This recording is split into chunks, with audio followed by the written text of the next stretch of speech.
श्री कृष्ण से जुड़ी कई अद्भुत और प्रेरणादायक कहानियां हैं, जिनमें से एक प्रसिद्ध कहानी गोवर्धन पर्वत उठाने की है। ये कथा उस समय की है जब श्री कृष्ण बालक थे और अपने माता-पिता के साथ वृंदावन में रहते थे। हर साल गांव वाले इंद्रदेव वर्षा के देवता की पूजा करते थे ताकि वे उन्हें अच्छी वर्षा और फसल दें। एक बार कृष्ण ने गांव वालों से पूछा, हम हर साल इंद्र की पूजा क्यों करते हैं? हमें गोवर्धन पर्वत की पूजा करनी चाहिए क्योंकि ये पर्वत हमारी गायों को घास और चारा देता है और हमें संरक्षण प्रदान करता है। गांव वालों ने श्री कृष्ण की बात मानी और इस बार गोवर्धन पर्वत की पूजा की। इंद्रदेव इस बात से बहुत क्रोधित हो गए और उन्होंने वृंदावन पर भारी बारिश और तूफान भेजा। चारों ओर जल भराव और तबाही होने लगी। तब श्री कृष्ण ने अपनी छोटी उंगली पर गोवर्धन पर्वत को उठा लिया और सभी गांव वालों और पशुओं को उसके नीचे शरण लेने के लिए बुलाया। 7 दिनों तक श्री कृष्ण ने पर्वत को उठाए रखा और इंद्र की शक्तियों को विफल कर दिया। में इंद्रदेव ने अपनी हार स्वीकार की और श्री कृष्ण से क्षमा मांगी। इस कथा से यह सिखाया जाता है कि अहंकार और शक्ति का दुरुपयोग विनाशकारी होता है, जबकि प्रेम और भक्ति से बड़ी समस्या का समाधान किया जा सकता है। साथ ही श्री कृष्ण ने हमें सिखाया कि हमें प्रकृति और उसकी संपदाओं की पूजा करनी चाहिए, न कि केवल देवताओं के भय से। श्री कृष्ण की बाल्यावस्था से जुड़ी कई अद्भुत और लोकप्रिय कहानियां हैं, जिनमें से एक प्रसिद्ध कथा है माखन चोरी की। ये कथा उनके बचपन की शरारतों और प्रेम की झलक देती है। माखन चोरी की कहानी। गोकुल में श्री कृष्णन अपने बाल्यावस्था में बहुत ही नटखट और शरारती थे। वे अपनी माता यशोदा और गांव की अन्य गोपियों के मटकों में से माखन चुराने के लिए प्रसिद्ध थे। यशोदा माँ माखन को बड़े प्रेम से बनाती थी और उसे मटकी में छिपाकर रखती थी ताकि कृष्णन उसे न चुरा सके। परंतु कृष्ण और उनके सखाती मिलकर गोपियों के घरों में जाते, माखन चुराते और आनंद से खाते। कृष्ण इतने चतुर थे कि गोपियां मटकी को ऊंचाई पर भी रखतीं, तो भी वे कभी अपनी बांसुरी से, कभी अपने मित्रों की मदद से मटकी तक पहुंच जाते और माखन खा लेते। एक दिन गोपियां श्री कृष्ण की शिकायत लेकर माता यशोदा के पास पहुंची और कहा, तुम्हारा नटलाल हमारे घरों में माखन चुराने आता है। यशोदा ने कृष्ण को पकड़ने का निश्चय किया। एक बार जब कृष्ण माखन चुरा रहे थे, यशोदा ने उन्हें रंगे हाथों पकड़ लिया। उन्होंने कृष्ण को रस्सी से बांधने की कोशिश की, परंतु जैसे ही यशोदा उन्हें बांधने की कोशिश करती, देखना रस्सी हर बार छोटी पड़ जाती। यशोदा माँ थककर बैठ गई और अंततः श्री कृष्ण ने अपनी लीला से उन्हें रस्सी से बांधने दिया। इस घटना के पीछे श्री कृष्ण का प्रेम और भक्ति का संदेश छिपा है कि भगवान केवल प्रेम और भक्ति से ही बंधते हैं, न कि शक्ति या धन से। इस कथा से यह सिखाया जाता है कि श्री कृष्ण की बाल लीलाएं शरारत भरी थीं, लेकिन उनमें गहरा संदेश था। सच्चा प्रेम और भक्ति ही भगवान के निकट पहुंचने का मार्ग है। श्री कृष्णन और माता यशोदा की प्रेम से भरी एक प्रसिद्ध कथा है दामोदर लीला की, जिसे रस्सी से बांधने वाली कहानी भी कहा जाता है। यह कहानी श्री कृष्ण की नटखट बाल्यावस्था और यशोदा माँ के वात्सल्य को दर्शाती है। दामोदर लीला, श्री कृष्ण को रस्सी से बांधने की कथा। एक दिन की बात है जब बालक श्री कृष्ण अपने बाल सखाओं के साथ खेल रहे थे। यशोदा माँ घर के कामों में व्यस्त थीं और माखन बना रही थीं।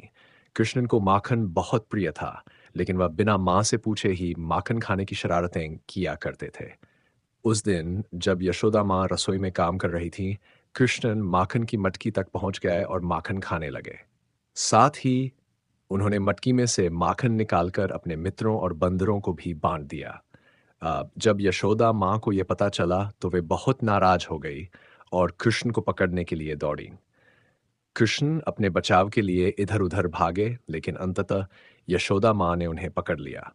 उन्होंने कृष्ण को दंड देने का निश्चय किया और रस्सी से उन्हें एक उखल-ओखली से बांधने का प्रयास किया। परंतु जब भी यशोदा माँ रस्सी से कृष्ण को बांधने की कोशिश करती, हर बार रस्सी छोटी पड़ जाती। चाहे जितनी भी लंबी रस्सी लाईं, वह हर बार 2 अंगुल छोटी रह जाती। ये देखकर यशोदा माँ को बहुत आश्चर्य हुआ और वे थक गई।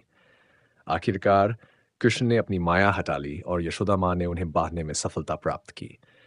उसके बाद जब कृष्ण उखल से बंधे हुए थे, उन्होंने खेल-खेल में 2 बड़े पेड़ों को गिरा दिया। ये पेड़ वास्तव में 2 शापित देवता थे, जिन्हें कृष्ण ने इस लीला के माध्यम से मुक्त कर दिया। कथा का संदेश। इस कथा के माध्यम से यह सिखाया जाता है कि भगवान श्री कृष्ण, जो संपूर्ण ब्रह्मांड के स्वामी हैं, प्रेम और भक्ति के बंधन में बंध जाते हैं। यशोदा माँ का वात्सल्य और कृष्ण का बालसुलभ स्वभाव इस कथा को अत्यंत मार्मिक बनाते हैं। ये लीला यह भी दर्शाती है कि भक्ति और प्रेम के सामने भगवान भी नतमस्तक हो जाते हैं। श्री कृष्ण और एक साधु की कई अनोखी कहानियां हैं जो भक्त और भगवान के रिश्ते को दर्शाती हैं। अंततः उनमें से एक प्रेरणादायक कथा है साधु की प्रीति का और दर्शन से जुड़ी। साधु की भक्ति और श्री कृष्ण का दर्शन। एक बार की बात है, एक साधु गहरे जंगल में अपनी तपस्या कर रहा था। साधु का मन सदैव श्री कृष्ण के ध्यान में लीन रहता था। उसकी एक ही कामना थी कि वह भगवान श्री कृष्ण के दिव्य रूप का दर्शन करे। साधु ने वर्षों तक कठिन तप किया, परंतु फिर भी उन्हें श्री कृष्ण के दर्शन नहीं हो पाए। इससे वह थोड़ा निराश हो गए, लेकिन उनकी भक्ति में कोई कमी नहीं आई। एक दिन साधु ने सोचा कि शायद श्री कृष्ण उनकी भक्ति से प्रसन्न नहीं है। उन्होंने अपने तप और कठोर कर दिया और भगवान से प्रार्थना करने लगे, हे कृष्ण, क्या मेरी भक्ति में कोई कमी है जो तुम मुझसे प्रसन्न नहीं हो रहे? कृपया मुझे एक बार दर्शन दो, मैं तुम्हारे बिना जीवन नहीं जी सकता। श्री कृष्ण ने उनकी भक्ति को देखकर सोचा कि अब साधु की भक्ति का समय आ गया है। एक दिन साधु जब नदी किनारे ध्यान कर रहे थे, तभी एक गरीब बालक वहां आया। वह भूखा था और साधु से भोजन मांगने लगा। साधु के पास खाने के लिए कुछ नहीं था, लेकिन फिर भी उन्होंने उस बालक को अपनी थैली से कुछ सूखे चने निकाल कर दिए और बालक को प्रेमपूर्वक खिलाया। बालक ने भोजन करने के बाद साधु से कहा, मुझे बहुत भूख लगी थी। आपने मुझे भोजन दिया, इसके लिए मैं आपका आभारी हूं। इतना कहकर वह बालक साधु के सामने मुस्कुराते हुए खड़ा रहा। साधु ने उसे ध्यान से देखा और अचानक उन्हें महसूस हुआ कि वह बालक कोई साधारण व्यक्ति नहीं है। साधु ने जैसे ही ध्यान से देखा, उनके सामने वह बालक धीरे धीरे अपने असली स्वरूप में प्रकट हुआ। वह कोई और नहीं बल्कि स्वयं श्री कृष्ण थे। साधु ये देखकर हर्षित हो गए और उनके चरणों में गिर पड़े। श्री कृष्ण ने साधु से कहा, तुम्हारी भक्ति और सेवा भाव के कारण मैं तुम्हारे सामने प्रकट हुआ हूं। तुमने मुझे प्रेम से भोजन दिया, इसलिए मैं तुमसे प्रसन्न हूं। कथा का संदेश। इस कथा से यह सिखाया जाता है कि भगवान का साक्षात्कार केवल कठोर तपस्या से ही नहीं, बल्कि प्रेम और सेवा से भी किया जा सकता है। साधु की निस्वार्थ सेवा और प्रेम ने उन्हें श्री कृष्ण के दर्शन कराए। ये कहानी हमें बताती है कि जब हम सच्चे प्रेम और भक्ति के साथ दूसरों की मदद करते हैं, तो भगवान स्वयं हमारे करीब होते हैं। श्री कृष्ण और एक बालक की अनोखी कहानी भक्ति, प्रेम और भगवान के प्रति विश्वास का सुंदर उदाहरण है। ऐसी ही एक प्रसिद्ध कथा है श्री कृष्ण और नन्हे गोकुलवासी बालक की। कथा। गोकुल में एक नन्हा बालक था जो श्री कृष्ण का बहुत बड़ा भक्त था। उसका नाम मधु था। वह कृष्ण से बहुत प्रेम करता था और प्रतिदिन उनके लिए माखन लेकर जाता था, जैसे अन्य गोपियां और बच्चे करते थे। लेकिन मधु गरीब था और उसके पास माखन, दूध या अन्य भोग सामग्री देने का साधन नहीं था। फिर भी वह प्रतिदिन गोवर्धन के पास जाता और कृष्ण का नाम लेकर प्रार्थना करता। एक दिन मधु ने अपने मन में सोचा, कृष्ण मेरे सखा है, पर मैं उन्हें माखन भी नहीं दे सकता। क्या कृष्ण मुझसे नाराज होंगे? यह सोचकर मधु बहुत दुखी हो गया। उसने निश्चय किया कि वह कृष्ण को अपनी सामर्थ्य के अनुसार कुछ खास भेंट करेगा। अगले दिन मधु ने जंगल से कुछ जंगली फल इकट्ठे किए और उन्हें धोकर सुंदर पत्तों में बांध लिया। वह बहुत उत्साहित था और सोच रहा था कि श्री कृष्ण को ये भेंट पसंद आएगी। वह उन फलों को लेकर गोवर्धन की ओर चला और मन ही मन कृष्ण का ध्यान करता रहा। जब वह गोवर्धन पहुंचा, तो वहां उसने देखा कि अन्य गोप और गोपियां श्री कृष्ण के लिए माखन, दूध और मिठाइयां भेंट कर रहे थे। मधु को देखकर सभी ने उसका मजाक उड़ाया, क्योंकि उसके पास जंगली फल थे जो देखने में साधारण और छोटे थे। मधु थोड़ी देर के लिए उदास हुआ, लेकिन वो सोचा, मेरा सखा कृष्ण मेरा सच्चा प्रेम समझेंगे। और फिर उसने निष्कोच कृष्ण के नाम से प्रार्थना करते हुए फल उनके चरणों में रख दिए। मधु की भक्ति से प्रसन्न होकर श्री कृष्ण अचानक वहां प्रकट हो गए। उन्होंने मधु के द्वारा भेंट किए गए फलों को हाथ में उठाया और मुस्कुराते हुए कहा, मधु, तुमने मुझे सबसे कीमती भेंट दी है। ये फल मेरे लिए संसार की सबसे बड़ी मिठाइयों से भी अधिक प्रिय है, क्योंकि इसमें तुम्हारा सच्चा प्रेम और निस्वार्थ भाव है। ये देखकर अन्य गोपियां और बच्चे आश्चर्यचकित रह गए कि भगवान स्वयं एक गरीब बालक की साधारण भेंट को स्वीकार कर रहे हैं। श्री कृष्ण ने सभी को बताया कि भक्ति और प्रेम का मूल्य पदार्थ से नहीं, भाव से होता है। इस कथा से ये सिखाया जाता है कि भगवान को भौतिक भेंटों की नहीं, बल्कि सच्चे प्रेम और भक्ति की आवश्यकता होती है। मधु के साधारण जंगली फल भी श्री कृष्ण ने इसलिए स्वीकार किए क्योंकि उसमें उसकी निस्वार्थ भक्ति और प्रेम था। यह कहानी हमें यह भी सिखाती है कि सच्ची भक्ति में कोई छोटा या बड़ा नहीं होता और भगवान अपने भक्त के भाव को देखकर ही प्रसन्न होते हैं। श्री कृष्ण और अर्जुन की अनोखी मित्रता और भगवान भक्त का संबंध महाभारत में कई महत्वपूर्ण घटनाओं में प्रकट होता है। उनमें से एक बहुत ही प्रसिद्ध और प्रेरणादायक कहानी है विराट युद्ध और अर्जुन की शक्ति का रहस्य। ये घटना महाभारत के विराट पर्व से जुड़ी है, जो श्री कृष्ण और अर्जुन के बीच अनोखे संबंध और श्री कृष्ण की दिव्यता को उजागर करती है। विराट युद्ध की कहानी। महाभारत के वनवास के बाद पांडवों ने 1 वर्ष के अज्ञातवास में बिताया था। इस दौरान वे राजा विराट के दरबार में छिपकर रहते थे। अर्जुन ने अज्ञातवास के समय बृहन्ला नामक एक किन्नर का रूप धारण किया और राजकुमारी उत्तरा को नृत्य और संगीत सिखाया। एक दिन की बात है जब कौरवों और त्रिगर्तों ने मिलकर विराट नगरी पर हमला कर दिया। विराट के पुत्र उत्तर युद्ध के लिए जाने को तैयार थे, लेकिन उन्हें युद्ध की ज्यादा समझ नहीं थी। अर्जुन उनके सारथी बनकर युद्ध में गए। उस समय अर्जुन ने कौरवों की विशाल सेना का सामना करने के लिए अपनी पहचान उजागर करने का निर्णय लिया। उन्होंने शमी के पेड़ के नीचे छिपाए गए अपने धनुष, गांडीव और बाकी हथियार निकाले। जब कौरवों ने अर्जुन को देखा, तो वे जान गए कि अब युद्ध में जीतना कठिन होगा, क्योंकि अर्जुन महान धनुर्धर थे। अर्जुन ने एक ही बार में कौरव सेना पर बाणों की वर्षा कर दी, जिससे कौरव सेना में हड़कंप मच गया। युद्ध के बीच कर्ण, भीष्म, द्रोण और दुर्योधन सभी ने अर्जुन को हराने की कोशिश की, लेकिन वे असफल रहे।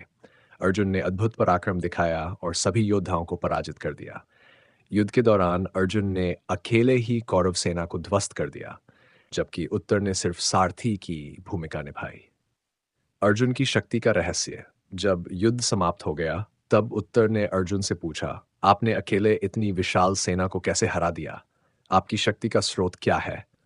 अर्जुन मुस्कुराए और उत्तर को समझाया, मेरी शक्ति का स्रोत मेरे सखा और मार्गदर्शक श्री कृष्ण है। उनकी कृपा और आशीर्वाद के बिना मैं कुछ भी नहीं हूं। यह सुनकर उत्तर हैरान रह गए कि एक महान योद्धा अर्जुन अपनी सभी उपलब्धियों का श्रेय श्री कृष्ण को दे रहे हैं। अर्जुन ने यह भी बताया कि उनके हर निर्णय और सफलता के पीछे श्री कृष्ण की मार्गदर्शना और प्रेरणा होती है। कथा का संदेश। इस कथा का मुख्य संदेश यह है कि सच्चा योद्धा या भक्त अपनी सफलता का श्रेय ईश्वर या अपने मार्गदर्शक को देता है। अर्जुन के महान पराक्रम के पीछे श्री कृष्ण की दिव्यता और उनकी अंत शक्ति थी। यह भी दर्शाता है कि सच्ची मित्रता में प्रेम, विश्वास और समर्पण होना चाहिए। अर्जुन की सभी शक्तियों का स्रोत श्री कृष्ण की कृपा और उनका साथ था, और यह अनोखा संबंध ही अर्जुन को महायोद्धा बनाता है। इस कहानी से यह भी शिक्षा मिलती है कि जीवन में चाहे जितनी भी बड़ी चुनौतियां क्यों ना आए, अगर हमारे पास सच्चे मार्गदर्शक और ईश्वर का आशीर्वाद हो, तो हम हर कठिनाई का सामना कर सकते हैं। महाभारत में श्री कृष्ण की भूमिका अत्यंत महत्वपूर्ण और प्रेरणादायक है। महाभारत के अनेक प्रसंगों में श्री कृष्ण की उपस्थिति और उनकी लीला ने न केवल युद्ध के परिणाम को प्रभावित किया, बल्कि धर्म, नीति और भक्ति के गहरे संदेश भी दिए। यहाँ श्री कृष्ण और महाभारत से जुड़ी कुछ प्रमुख कहानियां प्रस्तुत है। वर श्री कृष्ण का अर्जुन को गीता का उपदेश, भगवद गीता। महाभारत के सबसे प्रसिद्ध प्रसंगों में से एक है जब अर्जुन युद्ध भूमि पर धर्म संकट में आ गए। कुरुक्षेत्र की युद्ध भूमि में जब अर्जुन ने देखा कि उनके सामने उनके अपने गुरु, बड़े बुजुर्ग और सगे संबंधी खड़े हैं, तो उनका मन विचलित हो गया। उन्होंने युद्ध न करने का निर्णय लिया और अपना धनुष रख दिया। इस समय श्री कृष्ण ने अर्जुन को जीवन, कर्तव्य और धर्म का गहरा ज्ञान दिया, जिसे हम आज भगवद गीता के रूप में जानते हैं। गीता में श्री कृष्ण ने अर्जुन को बताया कि आत्मा अमर है और शरीर नश्वर। उन्होंने अर्जुन को कर्तव्य पालन और निष्काम कर्म का मार्ग सिखाया। श्री कृष्ण ने अर्जुन से कहा, कर्मण्येवाधिकारस्ते मा फलेषु कदाचन। तुम्हारा अधिकार केवल कर्म करने पर है, फल की चिंता मत करो। गीता का यह उपदेश अर्जुन को मानसिक बल प्रदान करता है और वह पुनः युद्ध के लिए तैयार हो जाते हैं। श्री कृष्ण ने अर्जुन को सिखाया कि कर्तव्य पालन ही धर्म है और किसी भी प्रकार के मोह या भय से विचलित नहीं होना चाहिए। श्री कृष्ण द्वारा कौरवों को शांति का संदेश। कुरुक्षेत्र युद्ध से पहले पांडवों ने अपना साम्राज्य वापस पाने के लिए कौरवों से शांति की याचना की। श्री कृष्ण पांडवों की ओर से दूत बनकर हस्तिनापुर गए और दुर्योधन और धृतराष्ट्र को शांति का प्रस्ताव दिया। श्री कृष्ण ने केवल 5 गांव मांगे ताकि पांडव अपने जीवन यापन कर सके और युद्ध से बचा जा सके। लेकिन दुर्योधन अहंकारी था और उसने श्री कृष्ण के प्रस्ताव को ठुकरा दिया। उसने यह भी कहा कि वह पांडवों को सुई की नोक के बराबर भी जमीन नहीं देगा। इस पर श्री कृष्ण ने दुर्योधन को समझाया कि युद्ध से बचने का यह अंतिम अवसर। लेकिन दुर्योधन ने उनकी बात नहीं मानी। इसके बाद श्री कृष्ण ने कहा कि अब युद्ध अवश्यंभावी है। Strength in Arding दी श्री कृष्ण की चतुराई से अर्जुन को जयद्रथ वध। कुरुक्षेत्र युद्ध के दौरान जयद्रथ ने अर्जुन के पुत्र अभिमन्यु के वध में महत्वपूर्ण भूमिका निभाई थी। अर्जुन ने प्रतिज्ञा की कि वह अगले दिन सूर्यास्त से पहले जयद्रथ का वध करेगा, अन्यथा वह स्वयं अग्नि में प्रवेश कर लेगा। जयद्रथ को बचाने के लिए कौरवों ने उसकी सुरक्षा के लिए विशेष योजनाएं बनाई और उसे छिपा दिया। जब सूर्यास्त का समय नजदीक आया और अर्जुन को जयद्रथ का वध करने का अवसर नहीं मिला, तो अर्जुन परेशान हो गए। तब श्री कृष्ण ने अपनी माया से सूर्य को ढक दिया, जिससे सभी को लगा कि सूर्यास्त हो गया है। कौरवों ने खुशी मनानी शुरू कर दी और जयद्रथ को छिपने से बाहर निकाल दिया। तभी श्री कृष्ण ने माया हटाई और सूर्य फिर से दिखने लगा। अर्जुन ने तुरंत जयद्रथ का वध कर दिया और अपनी प्रतिज्ञा पूरी की। भीष्म पितामह और श्री कृष्ण का संवाद। कुरुक्षेत्र युद्ध के दौरान किया भीष्म पितामह ने यह प्रतिज्ञा ली थी कि वे पांडवों को युद्ध में हराने के लिए अपनी पूरी शक्ति का उपयोग करेंगे। भीष्म पितामह को हराना कठिन था क्योंकि वे अमरत्व का वरदान प्राप्त थे और श्री कृष्ण के महान भक्त भी थे। युद्ध के एक दिन भीष्म पांडवों पर भारी पड़ रहे थे और अर्जुन उन्हें हराने में असमर्थ हो रहे थे। तब श्री कृष्ण ने क्रोधित होकर सुदर्शन चक्र उठाया और भीष्म पितामह की ओर बढ़े।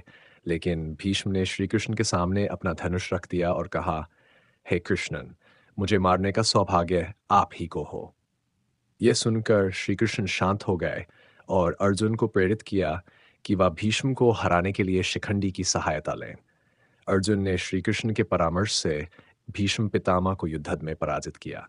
लेकिन श्री कृष्ण ने यह भी सुनिश्चित किया कि भीष्म पितामह को युद्ध के बाद मोक्ष प्राप्त हो।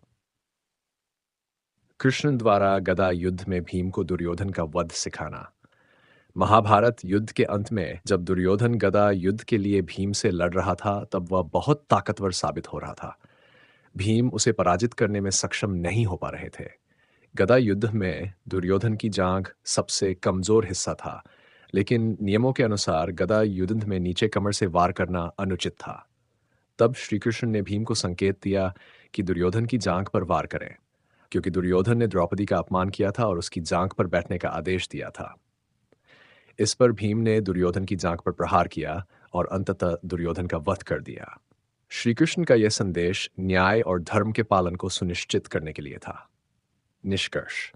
महाभारत में श्री कृष्ण की कहानियां धर्म, नीति, भक्ति और जीवन के गहरे दर्शन को प्रकट करती हैं। उनका हर निर्णय और हर लीला एक गहरे अर्थ को समाहित करती है, जो केवल युद्ध या शक्ति से नहीं, बल्कि प्रेम, करुणा और सत्य की दिशा में प्रेरित होती है। उनका अर्जुन को गीता का उपदेश, कौरवों से शांति का प्रस्ताव और युद्ध के दौरान पांडवों का मार्गदर्शन इस बात को दर्शाता है कि भगवान हमेशा धर्म और सत्य के साथ खड़े होते हैं। श्री कृष्ण और एक भिखारी की अनोखी कहानी प्रेम, करुणा और भक्ति की गहराई को दर्शाती है। ये कथा हमें यह सिखाती है कि भगवान श्री कृष्ण अपने भक्तों की सच्ची भावनाओं को पहचानते हैं और उनकी मदद करते हैं, चाहे वे किसी भी स्थिति में क्यों न हो। श्री कृष्ण और भिखारी की कहानी। एक समय की बात है, द्वारका नगरी में एक निर्धन भिखारी रहता था। वह भगवान श्री कृष्ण का बहुत बड़ा भक्त था और प्रतिदिन उनकी पूजा करता था, लेकिन उसकी आर्थिक स्थिति बहुत दयनीय थी। उसका शरीर दुर्बल हो गया था और उसके पास खाने पीने के लिए भी कुछ नहीं बचा था, लेकिन फिर भी उसकी भक्ति में कोई कमी नहीं थी। वह हमेशा भगवान कृष्ण का नाम जपता रहता और मन ही मन उनसे प्रार्थना करता, हे प्रभु, कृपया मेरी स्थिति पर दया करें और मुझे इस दरिद्रता से मुक्ति दिलाएं। भिखारी को विश्वास था कि एक दिन भगवान श्री कृष्ण उसकी मदद अवश्य करेंगे। वह अक्सर द्वारका की गलियों में जाकर श्री कृष्ण के महल के सामने बैठ जाता और प्रार्थना करता कि शायद किसी दिन भगवान उसकी पुकार सुन लें। एक दिन श्री कृष्ण स्वयं अपने महल से निकले और भिखारी को वहां बैठे देखा। श्री कृष्ण मुस्कुराए और भिखारी के पास गए। भिखारी ने श्री कृष्ण को पहचान लिया और उनके चरणों में गिर पड़ा। श्री कृष्ण ने उसे उठाकर अपने पास बैठाया और पूछा, हे भक्त, तुम मेरे पास क्यों आए हो? मैं तुम्हारे लिए क्या कर सकता हूं? भिखारी ने कहा, हे प्रभु, मैं बहुत निर्धन हूं। मुझे जीवन में कई कष्टों का सामना करना पड़ रहा है। कृपया मेरी सहायता करें ताकि मैं इस दरिद्रता से मुक्त हो सकूं।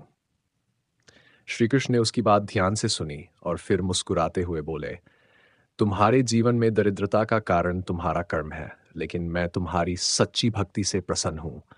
मैं तुम्हें आशीर्वाद दूंगा, लेकिन पहले तुम्हें एक कार्य करना होगा। भिखारी ने चकित होकर पूछा, हे प्रभु, मुझे क्या करना होगा? श्री कृष्ण ने कहा, मैं तुम्हें एक कटोरा दूंगा जो दिखने में साधारण होगा, लेकिन उसकी एक विशेषता है। इस कटोरे में जब तक तुम सच्चे हृदय से किसी से कुछ मांगोगे, ये कभी खाली नहीं होगा।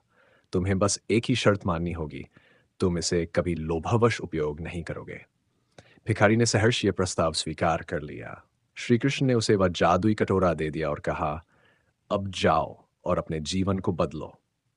भिखारी ने उस कटोरे का उपयोग किया और सच में वह जितना भी भोजन या धन मांगता, कटोरा उसे भर देता। धीरे धीरे उसकी निर्धनता समाप्त हो गई और वह समृद्ध जीवन जीने लगा। लेकिन समय बीतने के साथ उसके मन में लोभ आ गया। वह अधिक से अधिक धन प्राप्त करना चाहता था और कटोरे का उपयोग अपनी इच्छाओं को पूरा करने के लिए करने लगा। कुछ समय बाद कटोरे ने काम करना बंद कर दिया।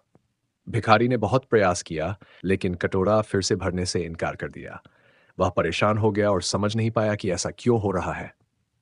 तभी उसे श्री कृष्ण के दिए हुए निर्देश याद आए कि उसे लोभ से बचना था। भिखारी ने अपनी गलती समझी और पुनः श्री कृष्ण की शरण में गया। उसने भगवान से माफी मांगी और कहा, हे प्रभु, मैं लोभ में आ गया था और आपकी दी हुई चीज का दुरुपयोग किया। कृपया मुझे क्षमा करें। श्री कृष्ण ने उसे माफ कर दिया और कहा, सच्ची भक्ति और संतोष से बड़ा कोई धन नहीं है। जो व्यक्ति लोभ से दूर रहता है वह सच्चे सुख को प्राप्त करता है। भिखारी ने भगवान के उपदेश को समझा और अपनी बाकी जिंदगी सच्चे हृदय से भक्ति और संतोष के साथ बिताई। कथा का संदेश। इस कहानी से यह शिक्षा मिलती है कि लोभ और अधीरता हमें सही मार्ग से भटका सकते हैं। भक्ति में धैर्य और सच्ची भावना आवश्यक होती है। भगवान केवल भौतिक वस्तुओं से प्रसन्न नहीं होते, वे हमारे भाव और निस्वार्थ प्रेम को देखते हैं। श्री कृष्ण ने भिखारी को यह सिखाया कि असली धन भक्ति, संतोष और प्रेम है, न कि केवल भौतिक संपत्ति।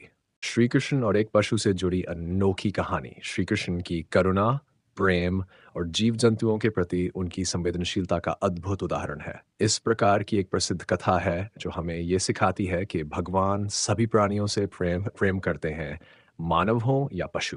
राष्ट्र कथा। श्री कृष्ण और गाय का प्रेम। गोकुल में रहते हुए श्री कृष्ण का अधिकांश समय गौधन के बीच बीता था। वे एक गोपालक थे और अपनी गायों के साथ बहुत प्रेम करते थे। वे अपनी बाल्यावस्था में प्रतिदिन गायों को चराने के लिए वन में जाते थे और सभी गायें उनसे बहुत प्रेम करती थीं। श्री कृष्ण की बांसुरी की धुन सुनते ही गायें उनकी ओर खिंची चली आती थीं। गायों के प्रति श्री कृष्ण का प्रेम इतना गहरा था कि वे कभी किसी गाय को दुखी नहीं देख सकते थे। ऐसा कहा जाता है कि गोपियां और गांव के लोग भी ये जानते थे कि श्री कृष्ण का हृदय गायों के प्रति बहुत संवेदनशील है।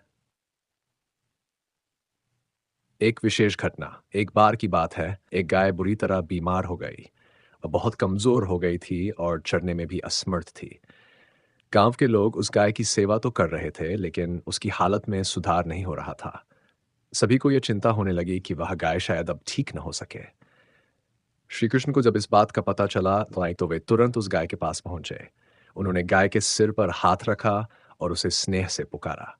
श्री कृष्ण की छुअन से ही गाय ने अपनी आंखें खोली और धीरे धीरे उठ खड़ी हुई। श्री कृष्ण ने उस गाय को अपने हाथों से ताजे घास के कुछ तिनके खिलाए और देखते ही देखते गाय की हालत में सुधार होने लगा। ये देखकर सभी गोप गोपियां और ग्वाल बाल आश्चर्यचकित हो गए। उन्हें यह समझ में आ गया कि श्री कृष्ण के प्रेम और करुणा से कोई भी प्राणी स्वस्थ हो सकता है। गाय ने जल्दी ही पूरी तरह से स्वस्थ होकर पुनः चरना शुरू कर दिया और श्री कृष्ण के साथ वन जाने लगी। श्री कृष्ण और गायों का संबंध। गायों के प्रति श्री कृष्ण का प्रेम इतना प्रगाढ़ था कि उन्होंने गोवर्धन पर्वत उठाकर सभी गायों और गोकुलवासियों को इंद्रदेव के प्रकोप से बचाया था। इंद्रदेव ने जब गोकुल पर घनघोर बारिश और तूफान भेजा, तो श्री कृष्ण ने अपनी छोटी उंगली पर गोवर्धन पर्वत उठाकर सभी को सुरक्षित आश्रय प्रदान किया। उस समय भी उनकी प्राथमिक चिंता गायों और गोकुलवासियों की रक्षा थी। कथा का संदेश। इस कथा से हमें यह सीख मिलती है कि भगवान श्री कृष्ण की करुणा और प्रेम केवल मनुष्यों तक सीमित नहीं था, बल्कि सभी जीव जंतुओं के प्रति उनका स्नेह और दया थी। ये कहानी हमें यह भी सिखाती है कि हमें भी सभी प्राणियों के प्रति दया और करुणा का भाव रखना चाहिए, चाहे वे मानव हों या पशु।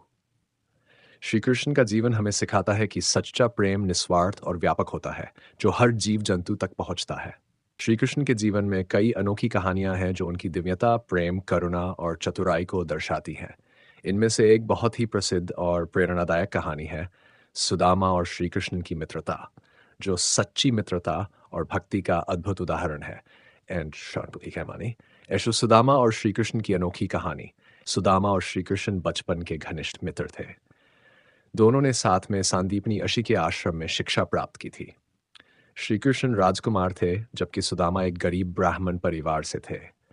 लेकिन दोनों के बीच कभी भी धन या स्थिति को लेकर कोई भेदभाव नहीं था। उनकी मित्रता सच्चे प्रेम और सम्मान पर आधारित थी। समय बीता गया और श्री कृष्ण द्वारका के राजा बन गया, जबकि सुदामा का जीवन गरीबी में बीत रहा था। सुदामा के पास खाने पीने के लिए कुछ भी नहीं था और उनका परिवार भूखमरी से जूझ रहा था। उनकी पत्नी ने सुदामा से आग्रह किया कि वे अपने मित्र श्री कृष्ण के पास जाएं और उनसे सहायता मांगें। सुदामा संकोच में थे, क्योंकि वे एक सच्चे भक्त थे और उन्होंने कभी किसी से मदद नहीं मांगी थी। लेकिन पत्नी के कहने पर वे द्वारका जाने के लिए तैयार हो गए। उनके पास श्री कृष्ण के लिए कोई भेंट देने के लिए कुछ भी नहीं था, इसलिए उनकी पत्नी ने थोड़ा सा चिवड़ा एक कपड़े में बांधकर उन्हें दिया, ताकि वे श्री कृष्ण के लिए कुछ लेकर जा सकें। सुदामा का द्वारका आगमन। सुदामा द्वारका पहुंचे और महल के द्वार पर जाकर द्वारपाल से कहा कि वे श्री कृष्ण के एक्चुअली बचपन के मित्र हैं और उनसे मिलने आए हैं। द्वारपाल ने यह संदेश श्री कृष्ण तक पहुंचाया। जैसे ही श्री कृष्ण को यह पता चला कि सुदामा आए हैं, वे अपने राज सिंहासन से तुरंत उठे और नंगे पैर भागते हुए अपने मित्र का स्वागत करने के लिए बाहर आए। श्री कृष्ण ने सुदामा को गले लगाया और अपने महल के अंदर ले गए। उन्होंने सुदामा के पैर धोए, उन्हें सम्मानपूर्वक बिठाया और उनकी सेवा की। सुदामा को यह देखकर बहुत आश्चर्य हुआ कि एक महान राजा होकर भी श्री कृष्ण ने उनके प्रति इतना स्नेह और आदर दिखाया। सुदामा की भेंट और श्री कृष्ण का प्रेम। श्री कृष्ण ने सुदामा से पूछा कि वे उनके लिए क्या लाए हैं।